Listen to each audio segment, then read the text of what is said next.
Russell, good morning. Russell, it seems to me, having had 48 hours to think about things, that it's a bit like pre-Coventry, where we need to be calm heads and we all need to remember there's more than one way to go up. Yeah. I get the frustration at the result, and again, I'm sure there'll be loads of negativity because we got really close and then couldn't quite get the result we wanted. Performance, not much wrong with it really. We should have been out of sight, as I said, but we weren't. And now we have to react properly tomorrow. And I spoke to you before the Coventry game about, reacting, and it's a brilliant group of young men. And now we have a chance to react again and put in a really good performance. And so yeah, use the frustration and hurt and anger we're feeling right now about the result on Saturday to go and win tomorrow. But the end goal doesn't change. We have an amazing opportunity to achieve what we wanted to achieve. Just probably have to be in a different way now. Two players, of course, in the last week you've lost from the squad for the rest of the season. Key positions and players. Stewie, the latest. I know you saw him quickly Saturday night. What's the update on how he is, and also if we know anything about the injury? Yeah, I think we'll do everything we can to get him fit for the Euros for Scotland. I think he has a big chance for that. I don't think he has any chance of playing for us, really. So yeah, I think he has a big hope of getting in the Scotland squad because he's been fantastic for them and for us this season, and he's been in every squad. So, and I think there's a realistic chance for the injury he has to be fit for that. So we would do everything we can as a football club to help him get there.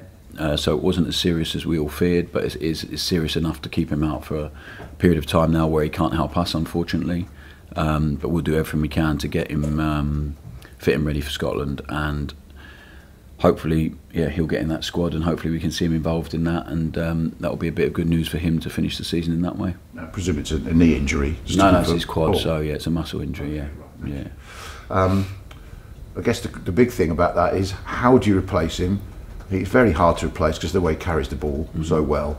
But you've got options. It's just the balance of the team if he's not in it, isn't it? Yeah, I think he's very creative. He's been a really top player for us this season, top performer. But we have a lot of really good players. And so whenever someone loses out or is injured, someone else gets an opportunity. So someone will have that now, and it's up to that person, whoever it may be, to really take that.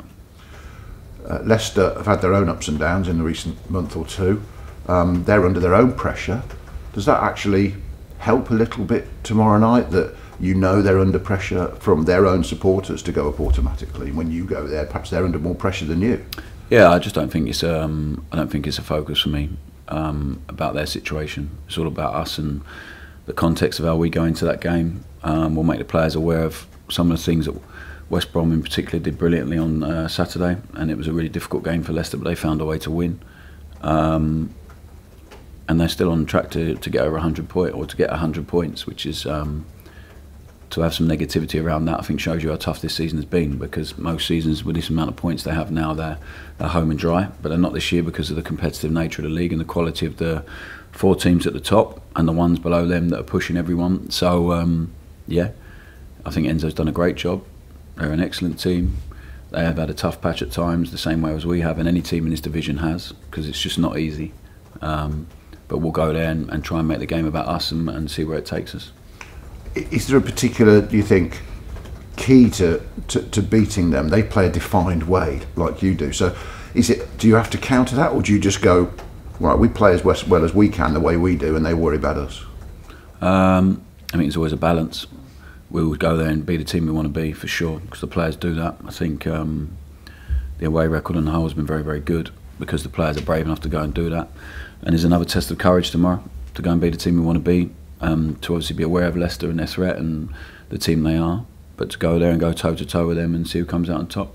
How do you have to even worry about the players being in the right mental state after Saturday, or are they like you, understanding that this is a journey that could be 3 or 6 games, and actually they can write Saturday off mentally and focus on what they did well? Because it's sometimes we worry about, in human life, when things go wrong we have to bounce back, but if they got that, you think that calmness just to see it through?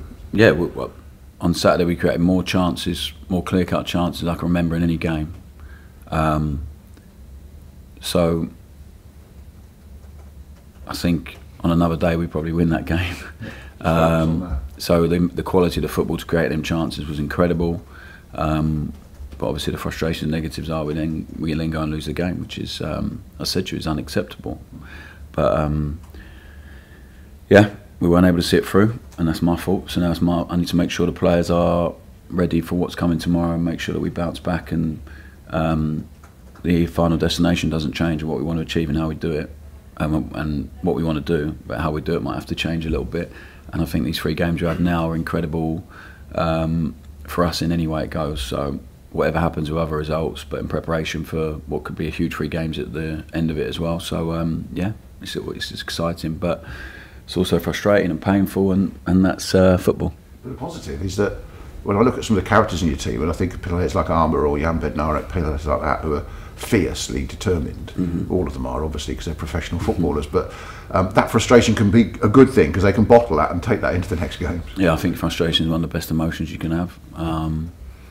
When you accept the pain of losing a game like that, and then we'll be honest with each other this morning when the players are in, and then understand what's really important moving forward. And but I think like the season has been built on feeling the difficult moments together, and then plowing forward and moving on with conviction in what we're doing and what we really believe in. And we have another opportunity to do that now tomorrow night. Do you have a chance finally to bring Flynn back into the squad tomorrow?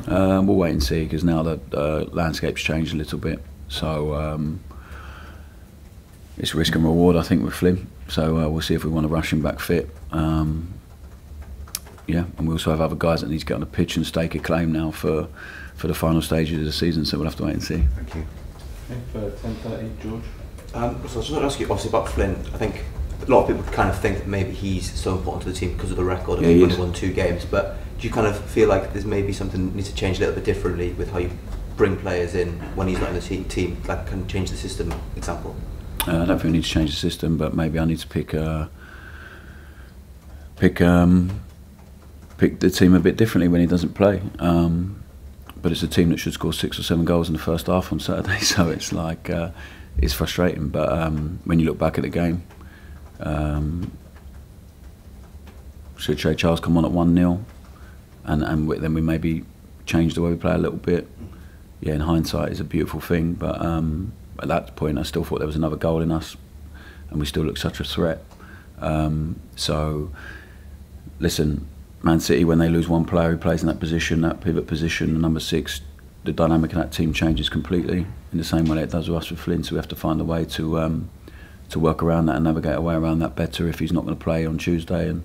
But he'll be back for the run-in and the moments that become really, really important. I think you said that Ryan went off with a bit of a knock, and obviously Campbell-Dean looked like he took a bit of a knock as well. Are they both all right? Yeah, Campbell-Dean was fine, so he wasn't knocked out. He looked that way on the pitch, but maybe just needed a bit of a rest.